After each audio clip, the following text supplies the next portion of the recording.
네, 반갑습니다. 오늘 그 첫 시간이 되겠네요. 네, 하고, 네. 그 앤드류 포드라는 분을 기리면서 또는 추모 또는 헌정 강의를 제가 생각하게 됐어요. 음, 제가 그 메일에도 썼지만 사실 저는 앤드류 포드라는 분하고 그렇게 살가운 관계는 아니고 그냥 학자 대 학자로서 또는 저한테는 대선배님이시죠. 저한테는 구루의 그런 느낌이었는데 항상 편안하게 이웃집 아저씨처럼 대해주셨던 분이어서 굉장히 그냥 인상 깊었었고 그러다가 어쩌다가 이렇게 세계 시스템 다이내믹스에서 소사이어티에서 메일을 받았어요. 이제 메일도 보고 이제 다시 보니까 이제 일이 똑같은 내용이 있었는데 돌아가셨다는 거예요. 그래서 약간 충격이었죠. 굉장히 빨리 생각보다 이렇게 돌아가실 때가 아닌데. 그래서 이제 찾다 보니까 근데 이 이상으로 어, 이 이상으로 앤드류 포드에 대한 소개글을 찾기가 어려웠습니다. 그도 조금 아쉬웠어요. 그래서 뭐지 하다가 결국 찾아내가지고 네 결국 찾아내서 제가 여기에 그 오비튜어리 노티스 한번 좀 언급했거든요. 그래서 나중에 혹시 보시면 되긴 하는데 실 1944년생이에요. 그러니까 80세에 돌아가셨고요. 굉장히 빨리 돌아가신 거죠. 치매로 돌아가셨다고 해서 되게 좀 충격적이긴 했습니다. 그래서 그런 분이시구나. 저도 이제서야, 그러니까 이분의 어떤 이력 같은 것도 처음 봤고요. 네, 이분의 책에서도 이렇게 자세히 언급은 되지는 않았는데, 뭐, 그랬던 분이셔요. 뭐, 세계 시스템 다이내믹스 학회의 회장도 하셨고, 저희 쪽에서는 굉장히 영광스러운 뭐, 제이 포리스트 어워드, 이런 것도 받으시면서, 학술적으로는 굉장히 여러 가지 일을 좀 하셨던 걸로 인정받으시는데 제 느낌은 어떤 느낌이냐면 딱 그 정도의 인지도를 갖고 계시는 분이라는 생각이 좀 들었어요. 그러니까 글로벌 탑 10의 그룹에 들어간다든지 뭐 렇게 모든 사람들이 그러니까 돌아가셨다고 해서 막 펑펑 울 정도 예컨대 그런 느낌은 아닌데 하지만 나름대로 큰 업적을 이루셨던 분, 그 정도라는 생각이 좀 들었어요. 그래서, 근데 이 책은 제가 거의 10년 전부터 이제 보면서 이제 굉장히 저한테도 도움이 많이 되셨던 책이기도 하고, 어, 얇지만 만만해 보지 못하는, 예, 그런 책이어서 사실 꼼꼼히 보지는 못했어요, 저 역시. 그러다가 이참에, 그래, 추모하는 겸 제 자신을 위해서 한번 좀 다시 공부해보자라는 게 더 큽니다. 그리고 이런 강의를 준비하는 것이 사실 저한테는 제 스스로 발등에, 발등을 찍는 것 같은 것도 돼요. 왜냐면, 그러니까 생고생을 제가 하는 거거든요. 알아서. 예. 근데 그 이유가, 그러니까 제가 이제 이거를 왜 개설했는지에 대한 이야기를 잠깐 좀 드리고자 하는데, 이제 이 전반적으로는 앞으로 진행될 제 강의, 이 강의 내용에 대한 톤을 좀 결정할 수 있기 때문에 좀 말씀 좀 드리면, 이렇게 제가 생고생을 하기로 결정하게 된 계기가 두 가지가 있습니다. 하나는 이번에 이제 계엄 선포 이후에, 갑자기 계엄 얘기 나오죠. 어, 그 응원봉 세대를 보면서, 되게 충격을 받았던 사람 중에 한 사람이에요. 그래서 저한테는 요약해서 말씀드리면 그 응원봉 세대, 이 젊은 20대 특히 여성들이 저한테 이런 얘기를 하는 것 같단 말이죠. 이제 저희들한테 맡겨주세요. 약간 이런 느낌. 그 다음부터 제가 마음이 되게 편해졌어요. 아, 이제 맡겨도 되겠구나. 이제 내일을 하자. 약간 그런 느낌이 좀 있었던 거죠. 예. 그게 첫 번째 저한테는 동기부여가 됐고요. 두 번째는 이제 제 나이가 이제 50대 중반을 넘어섰습니다. 알고 보니 돌아, 돌이켜 보니까 저도 이제 소위 말하는 이제 기성세대가 됐더라고요. 제가 처음에 이 학문을 배웠을 때 선배들한테 아쉬웠던 점이 왜 없겠습니까? 있죠. 근데 이제는 제가 그런 시각을 받을 때가 된 거죠. 그래서 이젠 어쩔 수 없이 이 나이에 걸맞는 역할을 뭐라도 해야 되지 않을까? 인정하고 싶지 않지만 이젠 어른이잖아요. 그래서 후배들한테도 이제 가끔 가다 이제 SD가 너무너무 좋고 자기 박사학위에도 꼭 반영하고 싶은데 좀 도와주세요라는 분들이 매년마다 있습니다. 근데 그런 분들한테 좀 제대로 된 좀 소개도 나름대로 하려고 애를 쓰긴 했는데 이제 이참에 마치 이런 거죠. 울고 싶을 때 뺨 맞는 것처럼 한번 좀 해볼까 싶어서 시작을 하게 된 거예요. 그래서 매주 수요일마다 이렇게 할 거고요. 그래서 오늘은 목차와 서문만 한번 볼 겁니다. 목차, 서문. 근데 제가 제 스스로 발등을 찍으면서 어떤 것까지 했냐면, 이제 화면에 보시는 것처럼 제가 제 할 내용을 블로그 글로 한번 적어봤어요. 그래서 이제 이거 클릭하시면, 이걸 보시면, 그러니까 제가 하는 말을 좀 박제하고 싶었어요. 네. 그래서 제가 해석하는 거에 대한 한계도 스스로 밝히고, 그래서 이제 저를 이제 지켜보는 후학들과 동료 학자들한테 뭐 정당한 비판도 받고, 지적도 받고, 그렇게 열린 상태에서 좀 하고 싶은 마음에 그냥 녹화도 박제화되는 형태이긴 하지만 사실 녹화된 것을 보기가 어렵잖아요. 이제 이, 이걸 좋아하시는 분들의 성향상 글로 보는 걸 더 좋아할 수가 있기 때문에 그래서 요 글로 쓴 걸 토대로 제가 진행할 생각이에요. 예. 그러면 아마 이거부터 시작되겠네요. 그럼 이렇게 쏙 됩니다. 첫 번째 내용인데요. 네. 그 밑에는 뭐 제가 뭐 메일에 광고한 것처럼 뭐 이참에 한번 해보겠다 했어요. 그래서 목차에 대한 이야기를 좀 할 건데요.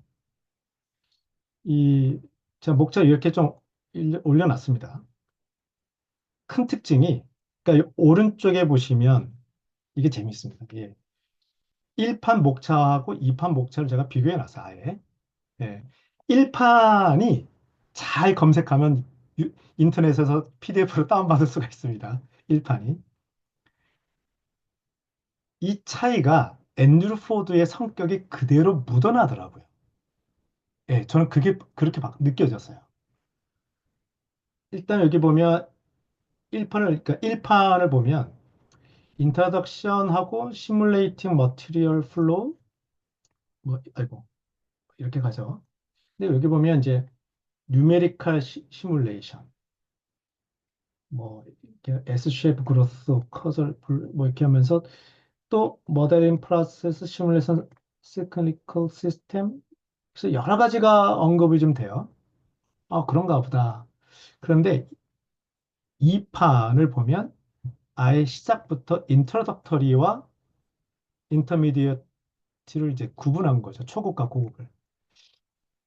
이게 저도 이제 시스템 다이내믹스를 강의하는 대학교에서 석박사 학생들한테 강의했던 강의도 하고 있고 그 경험을 보면 야, 이 방대한 지식을 어떻게 알려줘야 되지? 고민 많이 하게 되거든요.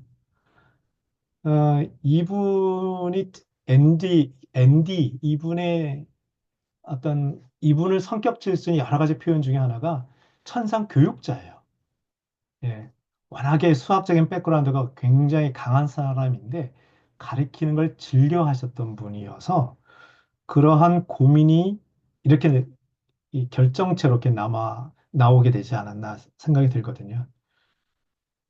그래서 기초 입문 과정에서 꼭 알아둬야 할 내용들로 나름 이분의 경험으로 뽑아놓은 거죠.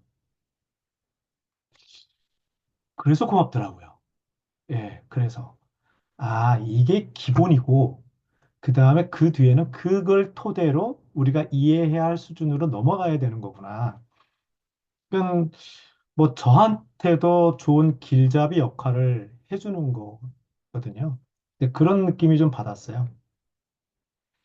그래서 1장에서는 이제 기초 모델링에 해당이 되고, 그래서 절양과 유량, 그래서 절양, 유량 지도, 스탁플로우 다이어그램, 뭐 이런 개념들이 좀 나오고, 뭐 인과순환 지도, 커설 룹 다이어그램 이런 게 나오고, 그래서 나름 시스템 사고에서 기본적인 것이 피드백 루프, 시간 지연, 균형 다이어그램, 뭐 균형 피드백 이런 것들을 좀 얘기를 하고 있고, 또 여러 가지 이 구조의 패턴, 구조의 아키타입, 뭐 구조의 어떤 유형들이 있는데 S자형 이 시그모이드 이 패턴을 제일 먼저 꺼낸 게 왜 그랬을까?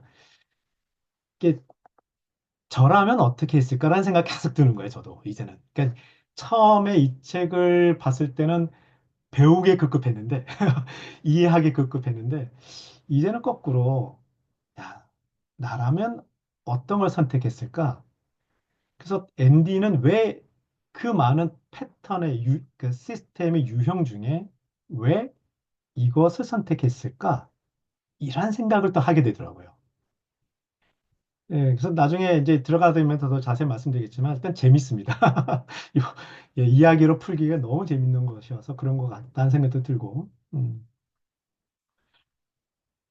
또 2장에서는 이제 스텔라와 벤심을 얘기를 하는데 특히 2장 내용은 저는 이제 직접적으로 많이 다루지 않고 거의 스킵하듯이 넘어갈 거예요. 그러니까 이 다룰 내용도 사실 많다 보니까 소프트웨어를 사용하는 방법에 너무 치중하지 않으려고 하고 싶거든요. 그래서 그러면서 이제 되게 이제 거의 뒤에 여러 가지 이제 모델에 대한 이야기가 계속 나올 텐데 어쩔 수 없이 벤심 모델과 스텔라 모델 둘 다를 제가 다룰 생각이에요. 그러니까 제가 직접 만들어서 보여드리고 라이브로 참석하신 분한테는 그 모델을 드릴 거예요. 네, 네, 라이브 채팅창으로. 그래서 또 라이브가 아니라 이제 영상을 보시는 분들은 음, 이 본인들이 기본적으로 수식, 이퀘이션을 가지고 모델을 직접 만들 수 있게끔 제가 다 정리할 겁니다. 이퀘이션들을. 이 책에는 굉장히 다양한 모델이 나오지만 아, 이게 의도했는지 모르겠지만 이 앤디 교수가 그 각각 모델에 대한 이퀘이션을 정리하지 않았어요. 한 곳에 모아서 자 이제 이 모델의 이퀘이션은 이겁니다. 이렇게 쫙 정리하지 않고 그냥 본문에 다 들어가 있습니다. 본문에. 그래서 그걸 발라내서 발라내서 수식으로 자기가 찾아낼 줄 알아야 되거든요. 이제 그것까지 아마 제가 하게 될 것 같아요. 그래서 영상 보신 분들은 제가 정리한 이퀘이션을 가지고 모델을 직접 만들 수 있게 해드릴 것이고, 라이브를 참석하시는 분들은 제가 만든 이 교재에서 언급된 모델을 만든 걸 직접 공유하는, 뭐, 그렇게 해서 좀 진행할 생각이고요. 13장부터 24장, 드디어 이제 중국 과정에서는 연화 자원 관리. 여기 보면 자동차 배출가스 정책이 있는데, 이걸 제가 한번 도전했다가, 생각보다 잘 안 풀려서 도저히 포기한 내용입니다. 이번에 다시 한번 도전해 볼 건데, 저게 사실은, 어, 요새도 굉장히 파워풀한 모델이거든요. 뭐냐? 전기 자동차를, 더 활성화시키기 위한 정책 시뮬레이터예요. 그래서 저기에는 두 가지가 있는 거죠. 피와 리베이트.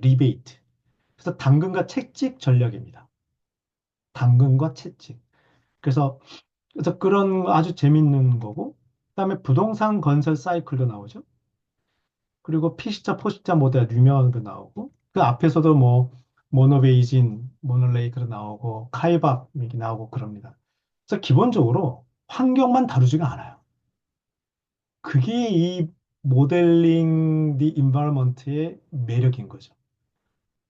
그러니까 그 환경에만 관심이 있어서, 환경 모델링에 관심이 있어서, 생태 모델링에 관심이 있어서 들어오신 분도, 와, 이렇구나 하면 이것을 얼마든 다른 분야의 컨설팅과 연구에 적용할 수 있을 정도로 이게 확장 가능한 거죠. 이게 시스템 다이내믹스의 매력인 거죠. 시스템이 아닌 게 없다 보니까 이 구조의 전이 가능성, 트랜스퍼러빌리티 이게 있다 보니 이 만명 통치약처럼 네, 그런 느낌이 좀 받긴 합니다. 네, 그런 얘기가 여기에 그겠네요. 네, 환경만 다르지 않은 이유가 사회 경제학적 사례도 있고 워낙 이분이 박사학위 자체가 이 정책학을 또 하셨기 때문에 정책 의사결정자들의 의사결정을 위한 그런 지원 뭐 이런 거 연결되는 것 같아요. 음, 그래서 시스템 관점에서의 변화, 그 시스테믹 비헤이비어.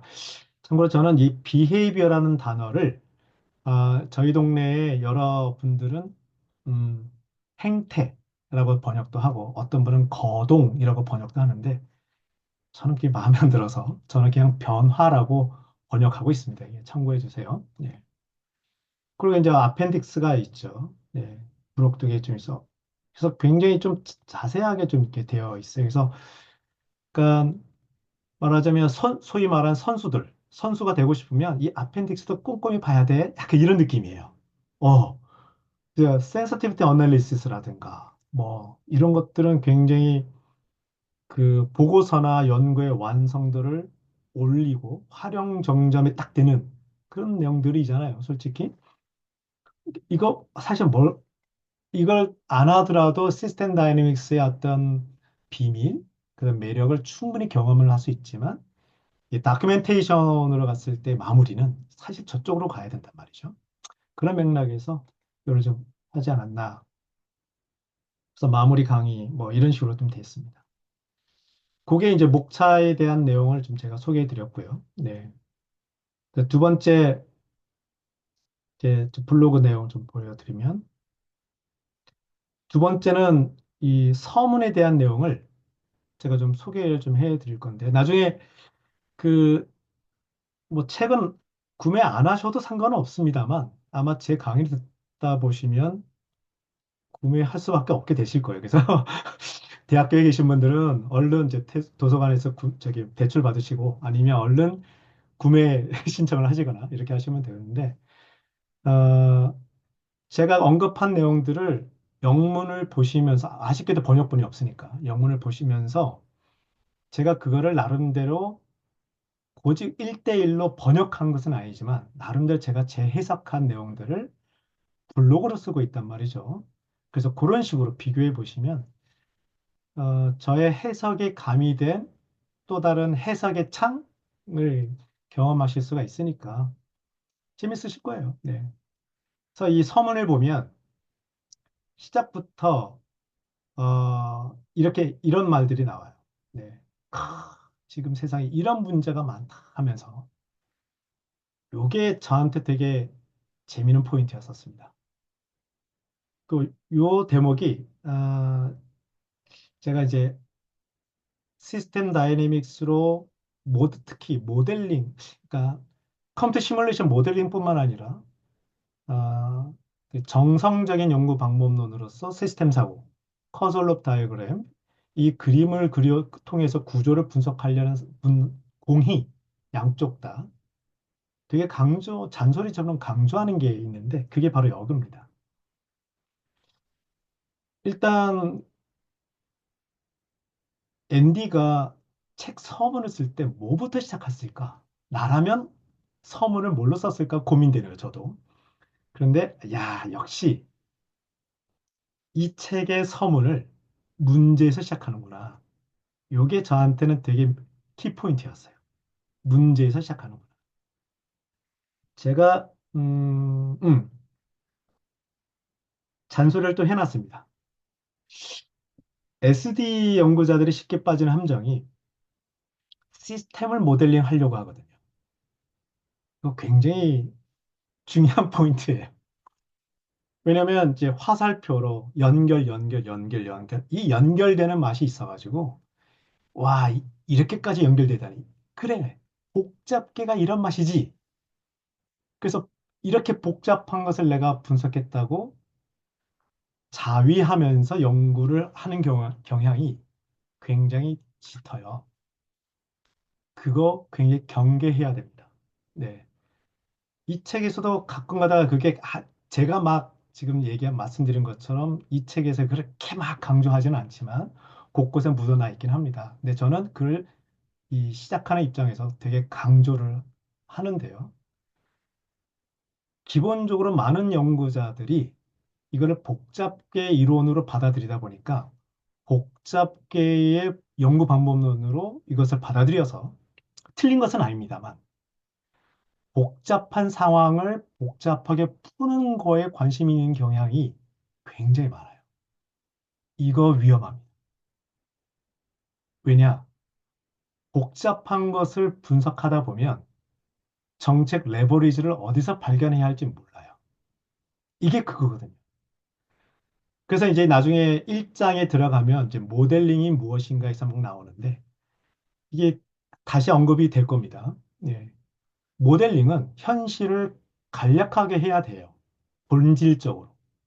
그러니까 현실을 다 반영 못 합니다. 그러니까 빈 공간이 생길 수밖에 없거든요. 근데 그런 빈 여백이 있는 것을 인정을 해야 되는 거죠. 이게 되게 어렵습니다. 그래서 문제가 뭐지? 이 문제가 왜 생겼지?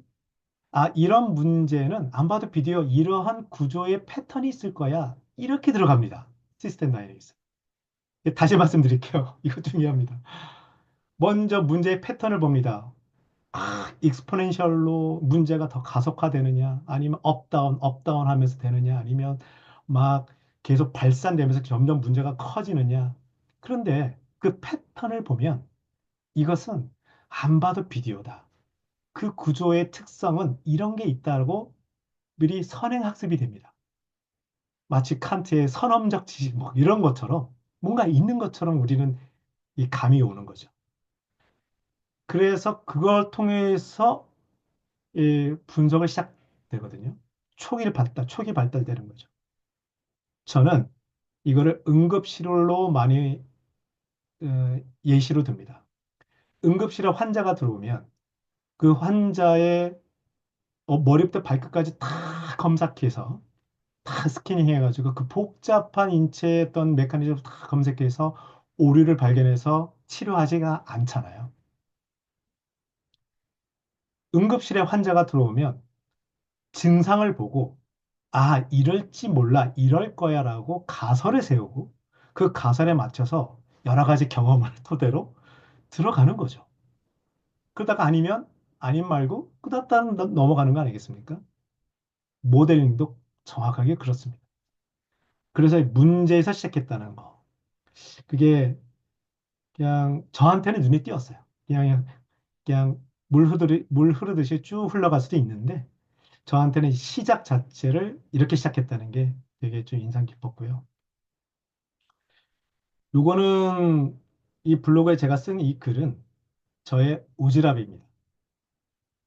아, 그 인지의 한계를 언급했다는 점 서문에서도 그래서 여러 가지 얘기를 좀 해요. 뭐 왜 안 그러겠습니까? 복잡계 시스템에서 무슨 일이 일어나는지 직감적으로 다 이해하기는 어렵다. 뭐 인간의 인지 능력은 제한적이다. 그래서 그런 내용들이 좀 있어요. 그래서 근데 이 얘기는 음, 경제학에서는 소위 말하는 제한된 합리성을 다루면서 인지의 한계를 언급을 하죠. 그리고 제가 여기 오지랖이라 얘기한 것은 칸트까지 제가 데리고 왔어요. 네. 칸트를 철학사에서 코페르니쿠스적 대전환을 이뤘다고 얘기를 한 이유는 칸트 이전에는 존재론에 대한 논의가 많았는데 특히 진리가 있다 없다, 뭐 진리는 어디에 있냐, 뭐 플라톤의 이데아냐 뭐냐 얘기하다가 칸트가 기가 막히게 방향을 탁 틀었거든요. 존재를 인식하는 것은 답이 없다. 따라서 그 본질을 우리가 어떻게 이해하느냐, 어떻게 인식하느냐, 이 이야기를 다뤄야 된다. 그래서 인식의 방법을 다루고 있어요. 그 다음부터 칸트 이후로 인식론이 본물처럼 확 퍼지게 되는 거죠. 그런 내용이. 그런데 저는 이제 이런 느낌을 좀 받은 거예요. 네, 다 이거죠. 네. 즉, 경제학에서도 인지한 게 이게 오케이. 근데 철학에서도 뭐 얘기해. 그 현상학 얘기하고 막 오케이. 근데 그건 모르겠고, 공학 관점에서 보면 당연한 거다. 그래서 우리는 철학 얘기 안 하고 뭐 경제학의 제한된 합리성도 뭐 가끔가다 언급되지만 뭐 그렇게까지 직접적으로 우리가 건들 그런 주제는 아니지만 우리는 공학 관점에서는 얼마든지 이런 얘기를 할 수 있는데 이게 결국 만나지 않나? 그런 생각을 이제 들게 하는 거죠. 그래서 제가 이제 궁죽지통이라고 쓴 말이 이제 그래서 그렇습니다.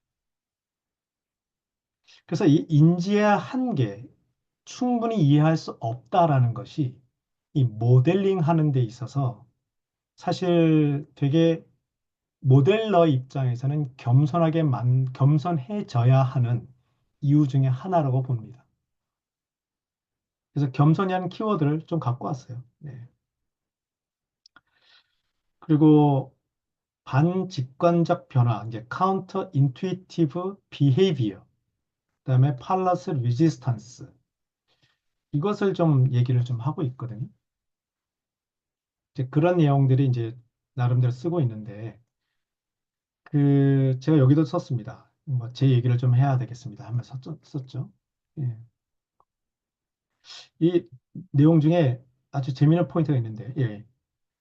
이 정책이면 분명히 도움이 될 거야라고 믿었는데 시뮬레이션을 돌려보니 오히려 더 나쁘게 만드는 경우도 있고 반대로 이것은 무조건 갈등이 심해질 정책이야 라고 여겼던 것이 오히려 장기적으로 윈윈이 될 수도 있다. 이런 아이디어를 줄 수 있거든요. 네. 이게 시스템의 변화가 직관적으로 그렇게 되지 않네. 이런 게 시스템 다이내미스를 하는 재미입니다. 예. 그래서 저는 이게 좀 과도하게 시스템 다이내믹스를 논문이라든가 또는 보고서로 시스템 다이내믹스 한다면 이걸 좀 더 전면에 내세워야 더 소위 섹시하지 않느냐. 그런 얘기를 제가 좀 강조를 합니다.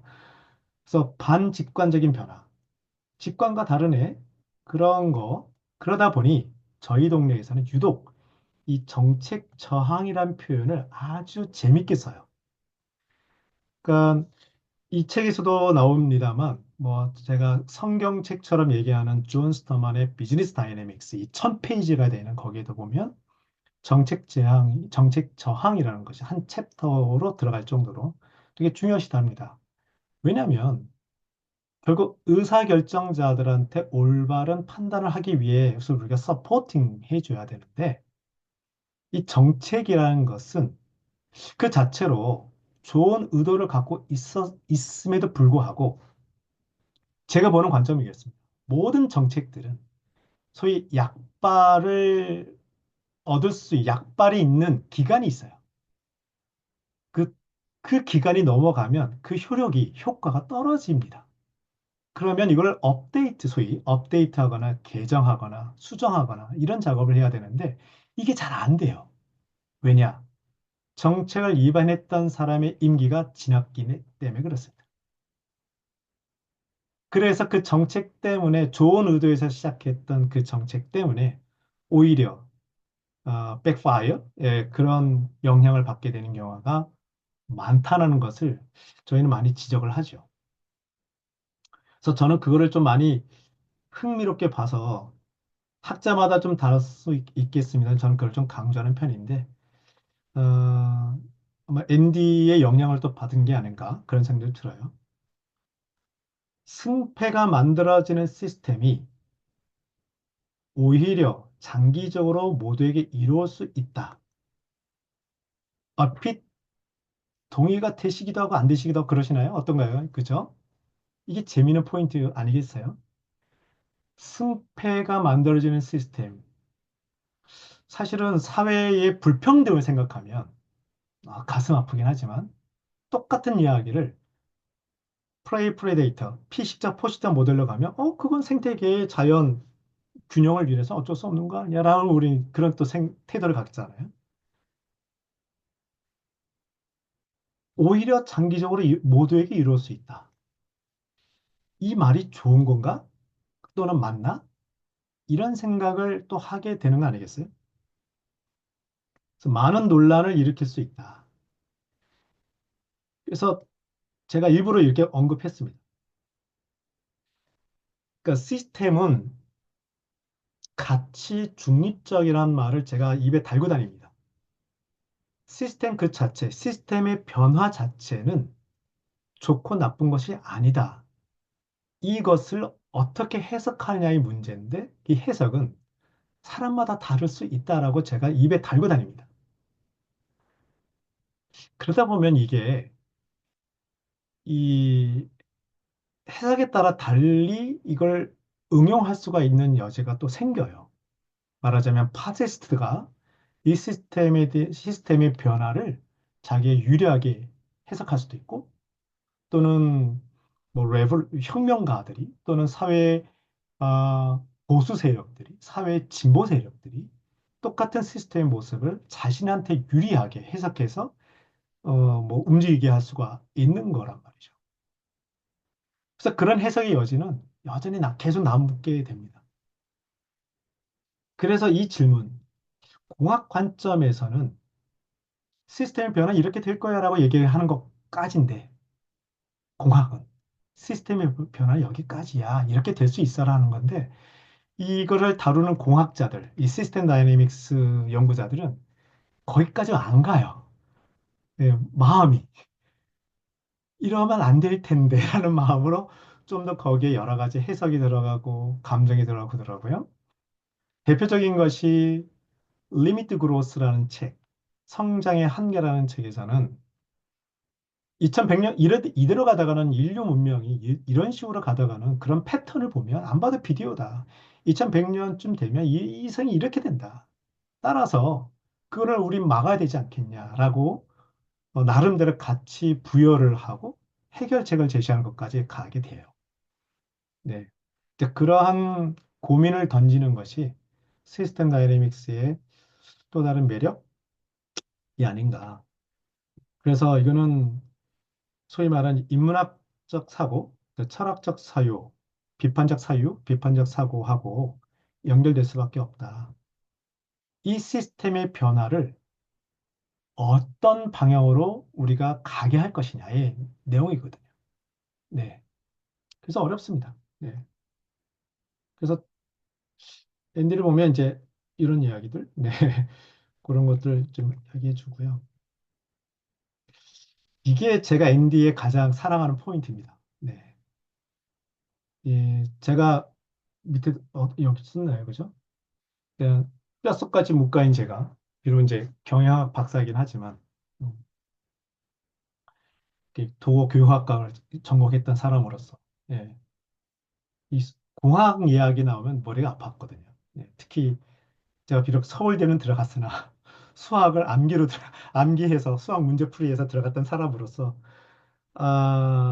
되게 어려운데 시스템 단위를 공부하다 보니까 너무 재밌어서 아, 50대 넘어서 다시 수학 정석을 샀다는 거 아니겠습니까? 그리고 나서 다시 꽂아놨어요. 이것은 이렇게 공부해서는 되는 게 아니다 할 정도로. 이게 저한테는 좀 큰 벽이에요. 예, 공학 개념이 워낙 강하다 보니까. 그런데 이 책에서도 그렇고, 제가 아까 말씀드렸던 존 스터만의 비즈니스 다이맥스도 그렇고, 괜찮아. 몰라도 돼. 사칙 연산만 알아도 돼. 라는 이야기를 굉장히 자주 합니다. 물론, 그걸로도 충분히 저는 이해됐어요. 그래서 충분히 저도 많은 도움 받아서 많이 이해가 됐는데, 물론, 어느 수준에 가면 이 공학의 또 수학의 세계를 알아야 좀 더 잘 이해하는 영역이 있긴 있더라고요. 근데 제 느낌상 거의 뭐 80% 정도는 뭐 미분적분의 여러 가지 이제 연립방정식 뭐 약간 연미분 뭐 방정식 이런 걸 몰라도 할 수 있다. 라는 이야기를 정말 강조해서 합니다. 네, 그런 이야기들. 그래서 앤디를 보면 워낙에 백그라운드가 이 수학 백그라운드 강한 사람이에요. 예, 이렇게. 그래서 첫 번째 판에서는 이과 계열을 염두에 뒀지만, 예, 이제 두 번째 판, 세컨 에디션에서는 예, 교육의 경험을 통해서 좀 더 많은 애정을 담아서 이렇게 하는 게 아닌가 생각이 들었어요. 지연에 대해서 특별히 관심을 가졌고 강조를 합니다. 그, 이, 제가 이제 요 지연을 따로 항목을 끄집어낸 이유가 있는데, 제가 내용을 더 썼는지, 어디 있나? 예. 제가 강의할 때 이렇게 강조를 합니다. 유독 저는 시스템 다이내믹스 시스템 사고에서 가장 중요한 것은 피드백이지만 가장 무서운 것은 지연이라. 그래서 어거지로 제가 이제 아무 생각 없는 사람들을 막 두들겨 패서라도 지연을 생각해라고 강조를 시키려고 애를 쓰거든요. 딱 그런 느낌입니다. 그래서 지연, 지연, 지연. 지연에 서 생각해 봐야 돼. 이런 생각을 좀 많이 강조하거든요. 그래서 그런 거를 앤디가 이 책에서도 많이 언급을 했는데 사실 이 책보다도 제가 더 충격받은 것은 저는 이제 앤디의 수업을 받은 적은 없으나 세계 시스템 다양에서 학회가 진행될 때 거의 앞서서 서머 스쿨이라는 걸 하거든요. 그때 특강을 한번 들은 적이 있는데 야, 이 어려운 개념을 지연 중에서도 이 오버슈트라는 개념이 있어요. 그러니까 균형 피드백과 딜레이, 지연이 결합되어서 만들어지는 시스템의 변화의 아주 독특한 특징이 이 오버슛. 예. 이 오버슛이라는 이 어려운 개념을 게임으로 풀어내더라고요.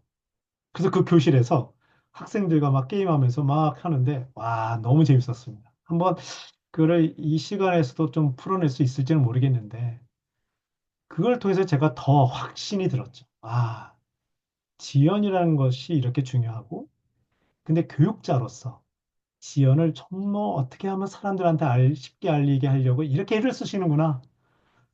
그래서 저도 어떻게 하면 더 이 지연을 더 쉽게 알게 해줄까?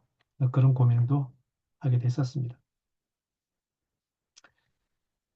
그 다음에 이제 마지막인데, 이제 신의 한 수 조가 이게 첫 번째, 퍼스트 에디션에서는 없는 내용이에요. 이 조라는 가상의 학생을 불러내가지고 이 가끔 가다가 색깔 친 박스가 나옵니다. 이 본문에 박스에 조의 생각이 막 나와요. 그래서 조가 막 처음에 걱정합니다. 이 시스템 다이내믹스는 수학을 많이 알아야 되는 거 아니야? 라고 걱정하는 그런 조의 이야기가 나와요. 그럼 이제 거기에 대해서 이제 앤디가 또 한마디 하고 막 이렇게 하는 거죠. 딱 그거예요. 수년간 가르치다 보니까 알게 된 그리고 학생들이 그 질문 던진 거라든가. 그래서 보면 어, 나라도 그렇게 생각했을 것 같고, 처음 배우는 사람 입장에서는. 그리고 실제 제가 수업에서 많이 이야기 듣는 것들, 많은 학생들도 그렇게 생각했을 거라고 공감이 되는 내용들을, 어, 이 조라는 사람의 입으로 그걸 쫙 표현했습니다. 그래서 그것도 이 강의하는 사람 입장에서는 굉장히 좀 재밌는 포인트입니다. 요게 오늘 제가 준비한 내용이에요. 그래서 오늘은 이 목차와 서문을 통해서 앞으로 어떻게 이야기들이 전개될 것이고 또 제가 왜 이것을 했는지에 대한 소개를 좀 드렸어요.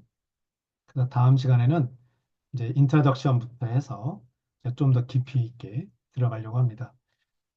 지금부터는 제가 녹화를 중지하고 라이브로 오신 분들과 한번 잠깐 이야기 나누고 마무리할까 하여 자, 녹화를